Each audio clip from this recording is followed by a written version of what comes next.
আসসালামু আলাইকুম, মিশকাতের আম্মুর ডেইলি ব্লগে আপনাদের সবাইকে স্বাগতম। আজকে নিয়ে এসেছি পালং শাক ও চিংড়ির রেসিপি। এজন্য প্রথমেই আমি একটি পাত্রে পেঁয়াজ কাঁচামরিচ দিয়ে দিয়েছি, তারপর তেল।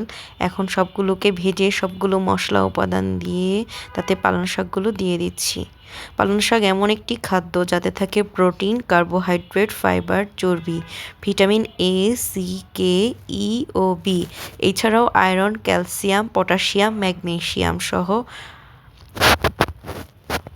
পালং শাকের অনেক উপকারিতা রয়েছে। তার মধ্যে রক্ত স্বল্পতা কমাতে সাহায্য করে, হৃদযন্ত্র ভালো রাখে, হজম শক্তি বাড়ায়, চোখের দৃষ্টি ভালো রাখতে সাহায্য করে, ওজন নিয়ন্ত্রণ করে এবং ডায়াবেটিক নিয়ন্ত্রণ রাখতে সাহায্য করে। তারপর আমি সবগুলো শাককে ভালো করে কষিয়ে খুবই অল্প পরিমাণে পানি দিয়েছি।